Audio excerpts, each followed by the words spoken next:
Nouvelle vidéo sur les intervalles de fluctuation et les estimations. Nous allons faire un exercice d'application sur les intervalles de confiance. On va essayer d'énoncer, on imagine qu'on interroge au hasard 100 clients ayant effectué des achats à la sortie d'une grande surface et le temps d'attente aux caisses a été jugé raisonnable par 52 personnes interrogées sur les 100. Et donc le responsable du magasin se demande, peut-on considérer que plus de 50% des clients de cette grande surface estiment que le temps d'attente aux caisses est raisonnable? Quel intervalle de confiance peut-on extraire de cette information pour essayer de le généraliser et d'avoir donc une vision plus globale sur l'ensemble de tous les clients de cette grande surface? L'idée est donc de dire, imaginons, le directeur du magasin a l'ensemble de sa clientèle dont il veut savoir si ses clients sont satisfaits ou non de leur temps d'attente en caisse.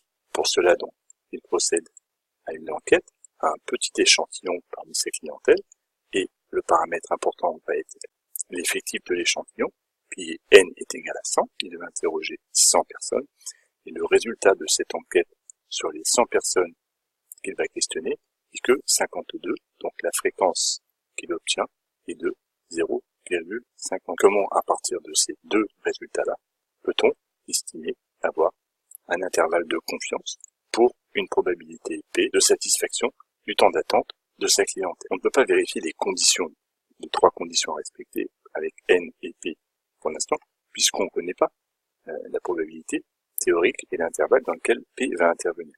Donc il va d'abord falloir faire des calculs pour déterminer l'intervalle de confiance dans lequel P va être, pour après pouvoir valider ce résultat que nous avons. Donc on calcule I est égal à 0,52 moins 1 sur racine carrée de 100, 0,52 plus 1 sur racine carrée de 100.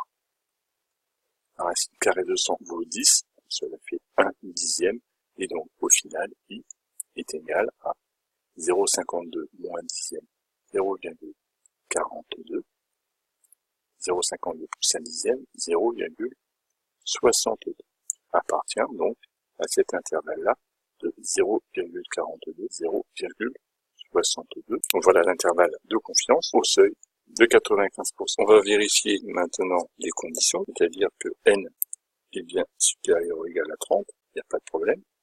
N fois P, alors P étant compris entre 0,62 et 0,42 selon le modèle, comme n vaut 100, on en déduit que n fois P est plus petit que 62 et plus grand que 42. Comme P est compris entre 0,42 et 0,62, 1 moins P va être compris entre 0,38. Attention, les bornes vont être inversées.